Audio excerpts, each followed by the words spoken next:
नाजरीन, अगर आप किसी भी मुसलमान फातह की तारीख पढ़ते हैं तो अल्लाह के करीबी दोस्तों में से कोई उनकी रहनुमाई करने के लिए आता है, जिसने हर कदम पर उन फातहीन को इखलाकी और रूहानी तरबियत दी होती है। क्योंकि अगर किसी सिपाही को इखलाकी और रूहानी तौर पर तरबियत नहीं दी जाती तो वो आखिरकार बुरा इंसान बन जाता है, और ये तारीख की बहुत सी मिसालों से साबित भी हो चुका है। इस मिसाल को जहन में रखते हुए हम देखते हैं कि इब्नुल अरबी अर्तुगरुल गाजी की रूहानी तरबियत में सबसे आगे थे। अपने मशवरों और तालीमात से अर्तुगरुल गाजी ने जिन इलाकों को फतह किया, इसमें इंसानी हमदर्दी, नेक सलूक और इंसाफ का मुजाहरा था। नाजरीन, वीडियो में मजीद आगे बढ़ने से पहले आप सभी से गुजारिश है कि हमारे चैनल ट्वीट मैक्स को सब्सक्राइब करना न भूलिएगा। सामीन, कुर्लुस उस्मान के पहले सीजन में शेख अदबाली ने इस मकसद के लिए एक अहम किरदार अदा किया। उनके कदम ब कदम रहनुमाई की बदौलत उस्मान गाजी को तरबियत दी गई। शेख अदबाली और उस्मान का रूहानी रिश्ता तारीखी एतबार से बहुत मुतासिर कुन है। कोमराल अब्दाल नामी एक और किरदार कुर्लुस उस्मान सीजन 2 में शामिल हैं। आज हम उनके बारे में बात करेंगे। सल्तनत उस्मानिया की तारीख में इसका नाम काबिल जिक्र है। इनका तज़किरा तुर्क तारीख की 2 मशहूर किताबों में होता है। कैमी पाल पजीडी की तहरीरी किताब त्योरिया अल-सानी उस्मान के मुताबिक कोमराल अब्दाल 1210 ईस्वी में पैदा हुए थे। जहां वो पैदा हुए तारीख इस शहर के बारे में बताने से कासिर है। इस दरवेश का नाम दरूट या तरगोट के नाम से बताया जाता है और वो शेख अदबाली का शागिर्द था। उस वक्त शेख अदबाली एस कैसियर के करीब इतबुरनु नामी गांव में रहते थे और वो अपने तलबा को साइंस और दीगर उलूम की तालीम देने में मसरूफ थे। तारीखी तौर पर शेख ईमानदार पेशावर अफराद की एक तंजीम का एक अहम हिस्सा थे, जिन्हें तुर्की में आही और अरबी में अखी कहा जाता है। इस तंजीम से वाबस्ता हुनरमंद अफराद इस्लामी उसूलों को मद्देनजर रखते हुए मुख्तलिफ पेशा इख्तियार करते थे।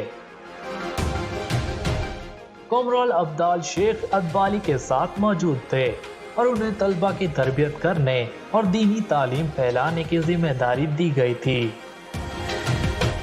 नाजरीन, कहा जाता है कि एक बार उस्मान शेख अदबाली के घर कयाम कर रहे थे और उन्होंने वहां वो ख्वाब देखा जिसमें उस्मान ने देखा कि उसके सीने से एक बड़ा दरख्त निकल रहा है जिसकी शाखें पूरी जमीन को घेर रही हैं। और ख्वाब से बेदार होने के बाद जब उसने ये ख्वाब शेख अदबाली को बताया तो कोमराल अब्दाल भी वहां मौजूद थे और शेख अदबाली ने उस ख्वाब की ताबीर उस्मान को कोमराल अब्दाल के जरिए सल्तनत के क़याम की खुशखबरी के साथ भेजी। और जब कोमराल अब्दाल ने उस्मान को सल्तनत के क़याम की खुशखबरी सुनाई तो कोमराल अब्दाल को अपनी तलवार और प्याला बतौर इनाम दिया गया। उस्मानी राइटर इद्रीस बैतलीसी के मुताबिक कोमराल अब्दाल एक दरवेश था जिसने काफिरों के खिलाफ जिहाद में बढ़ चढ़कर हिस्सा लिया। कोमराल अब्दाल सल्तनत उस्मानिया के क़याम से कबल यानी शहर में मुकीम थे। उन्होंने उस्मान के बारे में दरियाफ्त किया कि ये लड़का मुस्तकबिल में एक सल्तनत की बुनियाद रखेगा और तब से उसने उस्मान गाजी के साथ जंगों में हिस्सा लेना शुरू कर दिया। कोमराल अब्दाल जंगों में उस्मान की फौज का अलम बरदार था। उस्मान गाजी ने अपने दरवेश के लिए एक लाज बनाया और वहां दिहात और खेत अतिया किए। कोमराल अब्दाल का इंतकाल 1286 ईस्वी में हुआ था।